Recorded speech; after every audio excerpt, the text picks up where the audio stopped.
Benevolent and extremely well to their natural environment. So make sure you keep an eye out.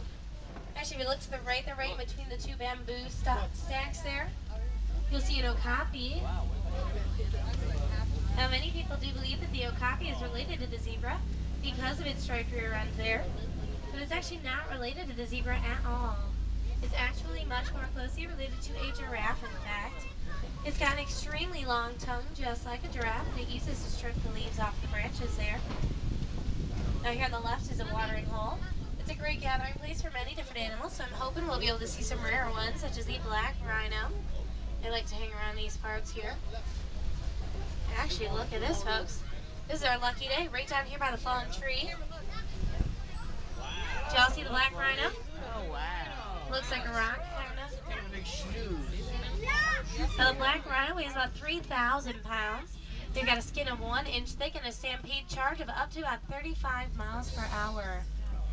Now, that sounds pretty indestructible, except they actually have very poor eyesight, which is what makes them vulnerable to the poachers and illegal hunters that do break into our reserves here in the first place.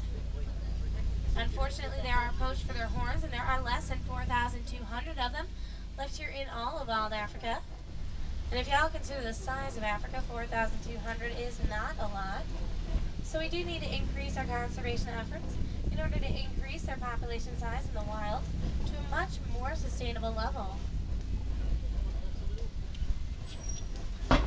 Now we are actually leaving the little tree forest here. We're going to head on over to Safi River, where we'll actually be able to get a chance to see some hippos. Do y'all like hippos? Yeah, at least somebody does. Y'all should like hippos though. They are one of the coolest animals in the world. One of the largest here in Africa. Now once they're born, they weigh about 85 pounds. And once they grow up and mature, a male can tip the scales at about 5,000 pounds. And their skin is extremely sensitive to the sunlight, so they do like to remain mostly submerged underwater throughout the day. Are we in the water? So you're going to want to keep an eye out here over on the left bank. They like to hide behind trees and bushes.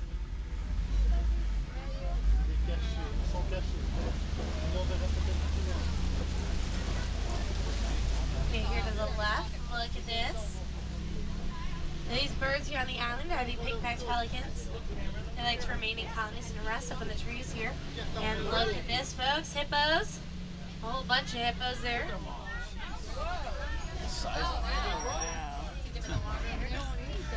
Now they weigh about 5,000 pounds. They can hold their breath underwater for about 5 to 8 minutes at a time without coming up for a breath. That's pretty impressive if you ask me.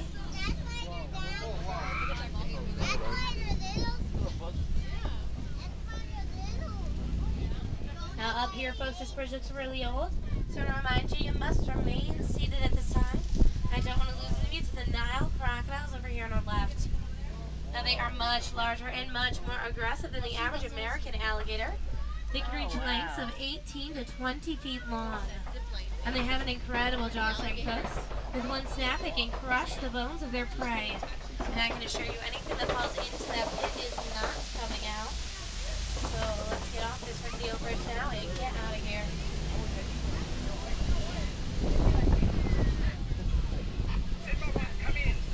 Alright, here's the Warden Wilson. This is Simba 1, over. Just wanted to let you know that my ground patrol has seen a lot of elephant activity in the red lately. You definitely want to check out that area. Roger that, Wilson. We're actually going to be heading that way in just a little bit. So thanks for the tip. Well, for now, everybody look at this really big tree off to the right here. That there is called a baobab tree, sometimes known as an upside-down tree. You'll notice it looks like it's got its roots up in the air there, but it actually only gets leaves about 3 months out of the entire year. The rest of the year stores all the water it needs to survive, and it's extremely large shrub. Now up ahead here, folks, this is my favorite view in all of Africa, the Serengeti grassland. It's home to many of our favorite animals, such as the giraffes and elephants, but it also acts as a superhighway for many other migrating species as well. My personal favorite, the white-spirited wildebeest. I'm hoping I'll get a chance to explain to you why they're my favorite later on. But this is the wild Africa we're all working so hard to conserve. Now, the beautiful landscape here was actually created by the animals that live here.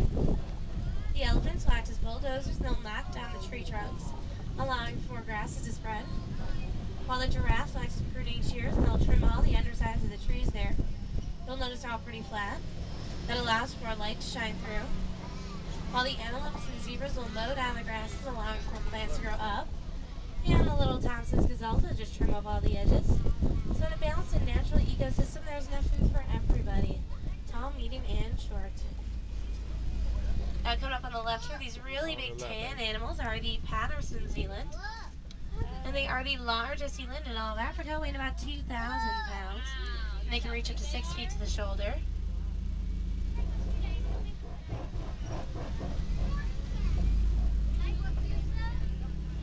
Now right up ahead here, these really big mounds here are termite mounds. Real disgusting, but they're actually pretty cool. The termites will actually build them themselves by using their acidic saliva to stick together the dirt and mud. And once they dry up, they become as hard as stone.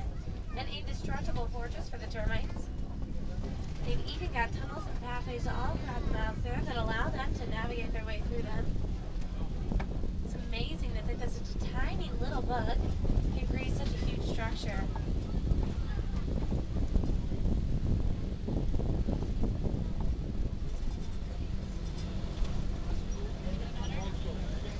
I actually think I see some animals right up ahead here.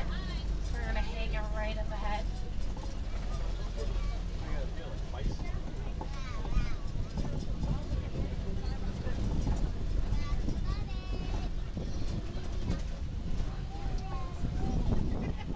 Now right here on the left, right within these bushes here, these are the white-bearded wildebeest folks.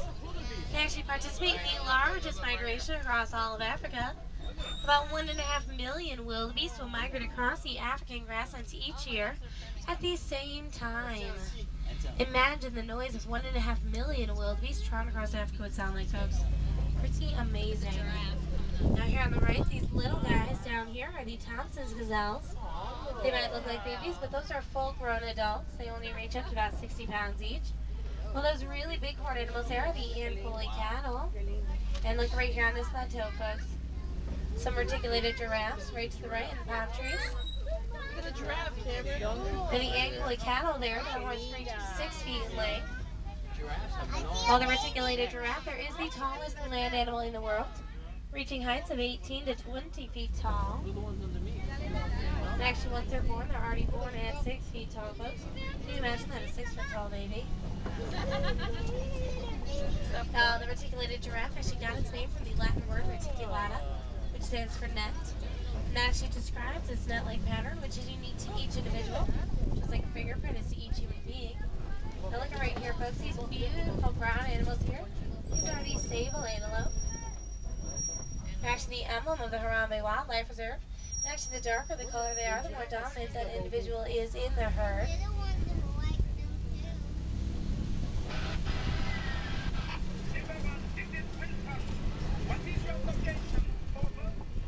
We are heading into elephant country, over. Keep your eyes open for me. We picked up a baby elephant that was wandering off on its own. We can't find the mother. I'm afraid fortune may be in the reserve. Roger that. Well, so folks, that is never a good sign. You never want to find a baby elephant on its own ever. We'll look to the left here, folks, right up at the top of the rock. You'll be able to see some mandrill there. And the mandrill are actually known for their very colorful faces, the blue and red.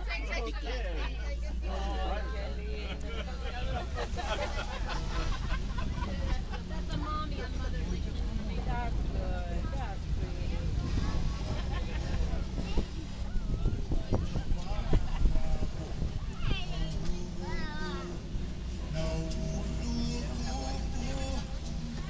Uh-oh, looks like the road is closed over here to the right, folks. It must have collapsed in or something.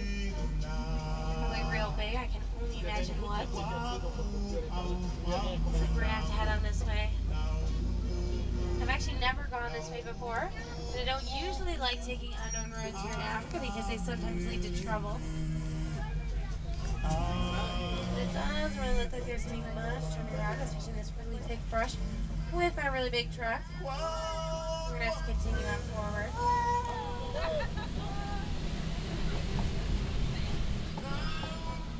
Uh-oh, everybody. This bridge is even older than the last one. Okay, it should be looking okay though. It's not blocked off or anything. Just cross your fingers just in case.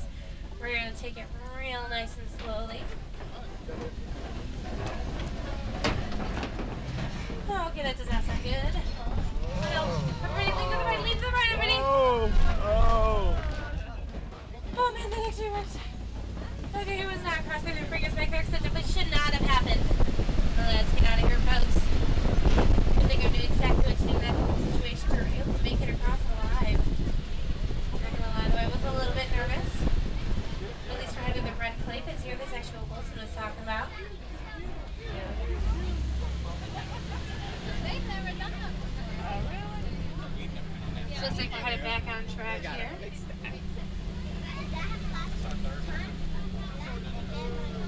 Now we do have researchers here on our reserve that are studying the vocal communications of these amazing animals.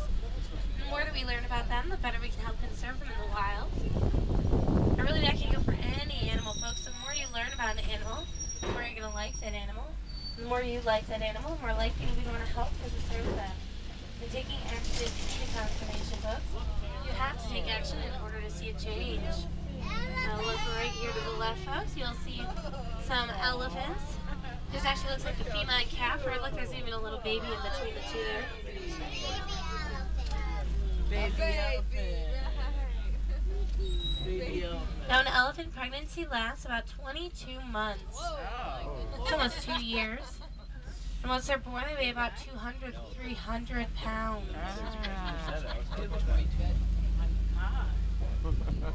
They are extremely large animals, folks. And there on the right, you'll see some more Thompson's gazelles there.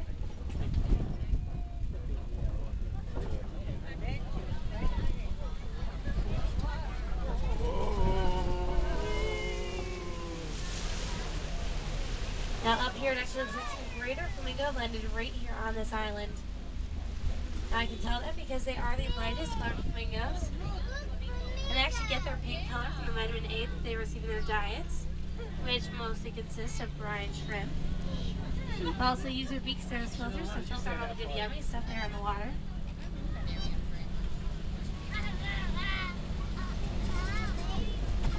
Now keep in mind our reserve is over 800 square miles large, and the animals are free to wander wherever they would like.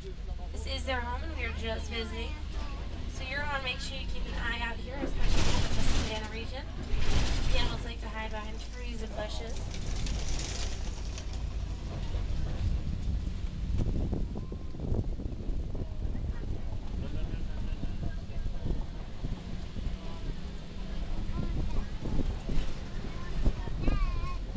Now there on the right, you'll see some ostrich eggs there on the ground. Weighing about 3 pounds each, which makes sense considering they belong to the largest bird in the world. They don't usually wander too far from their nest, though. They gotta be around here somewhere.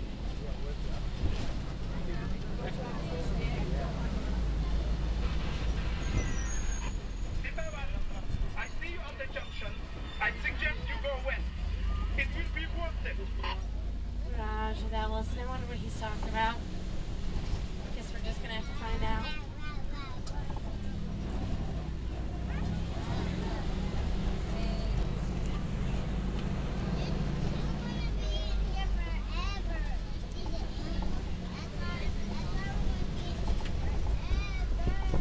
Now up ahead here, this big rock structure is called a topi, and many predators such as the lion will actually use it as a vantage point on their prey, or just for lying around in the sun. They do sleep about 18 to 20 hours during the day. Oh, yeah. And these animals that are here on the left are the bontebok.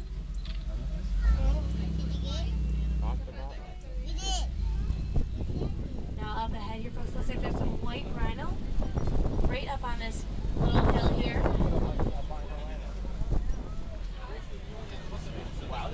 Looks like it was actually rolling around in some of the mud back there.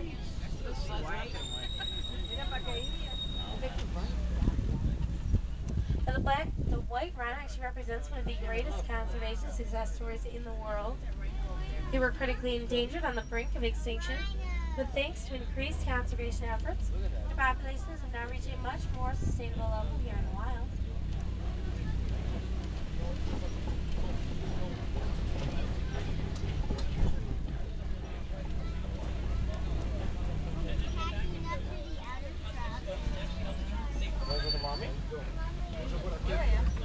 Now, folks, if you look right over to the left, you'll just be able to see the mane of the male African lion there. Looks like he's awake now. Now, contrary to popular belief, it's actually the females that will do the majority of the hunting. They'll all hunt in a very large group, so that way they can take down a much larger prey item in order to feed the whole tribe. I didn't see it.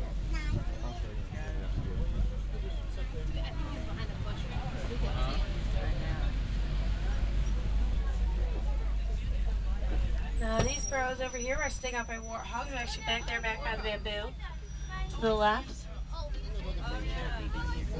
The warthogs will dig them out by using their snouts, and they'll back up in and then reveal their tusks in order to avoid any type of predation. Coming up on our right here, folks, are the addicts.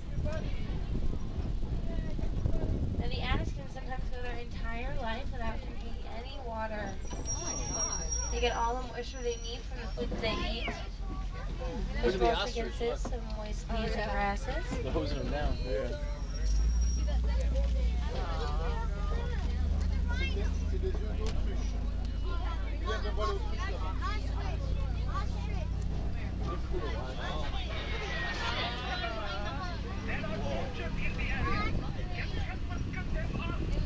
No, everybody, poachers in the reserve is never a good sign.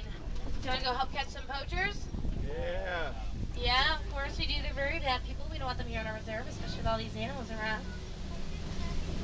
Uh-oh, it actually already looks like they broke through these gates here. This is not looking good. Not looking good at all, healthy. The forces are heading east. Keep going and you drive them to my patrol. Roger that, Wilson, we are on our way. It looks like this is pretty bumpy through. You might want to hold on, everybody.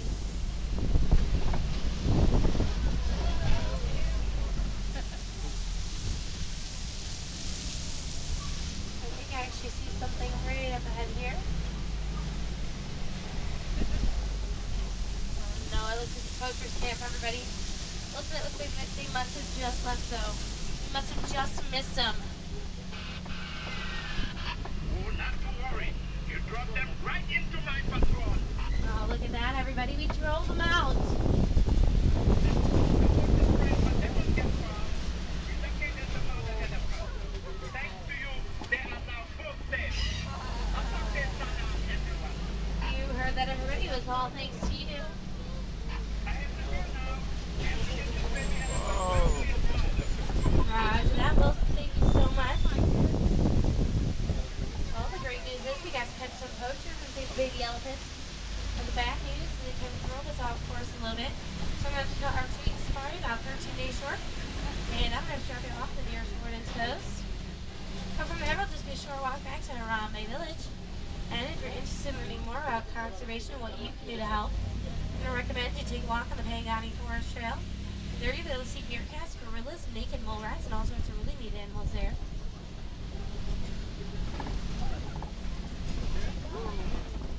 Now we should be heading up to the Warden's Post here soon.